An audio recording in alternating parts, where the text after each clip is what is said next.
Bonjour, je m'appelle Eric Thibault. Je suis actuellement étudiant en deuxième année de BTS Géologie appliquée, BTS que j'ai réalisé en alternance au sein de l'entreprise SNCF Réseau au pôle régional ingénierie de Clermont-Ferrand dans la cellule Patrimoine Ouvrage en terre.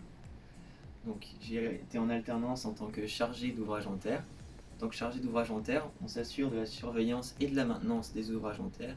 Donc les ouvrages en terre, c'est l'ensemble du réseau ferré français, hormis les ouvrages d'art, c'est-à-dire ponts, tunnels, aqueducs.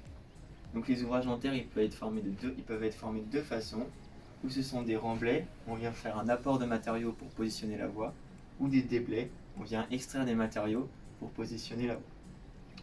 Donc ce que j'ai pu réaliser pour mon alternance, ce sont des visites cycliques. Donc on vient surveiller les ouvrages en terre sensibles, dits dangereux, tous les 6 ans, pour éviter de possibles incidents. Donc on vient sur l'ouvrage et on fait un constat d'évolution de l'ensemble des confortements que vous pouvez voir ici.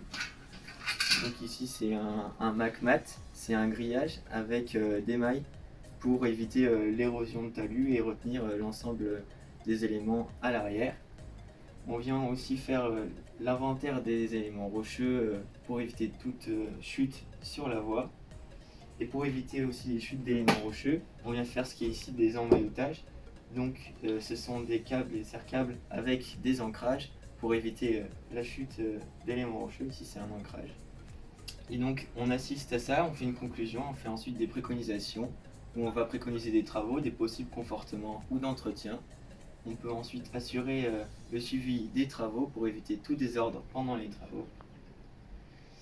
Et évidemment, l'échec de ces surveillances cycliques et de la maintenance des ouvrages en terre, c'est l'occurrence d'un incident.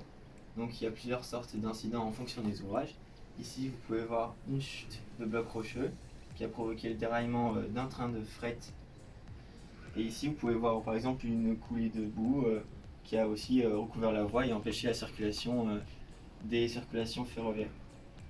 Donc j'ai réalisé un métier prenant pendant ces 2 années, un métier avec un objectif concret qui est d'assurer la circulation des véhicules ferroviaires et de l'ensemble des agents qui peuvent cheminer au bord des voies en assurant leur sécurité. C'est un métier complet où on peut suivre des ouvrages de A à Z, où je me suis épanoui et où je continuerai l'année prochaine au sein du pôle régional ingénierie d'Amiens.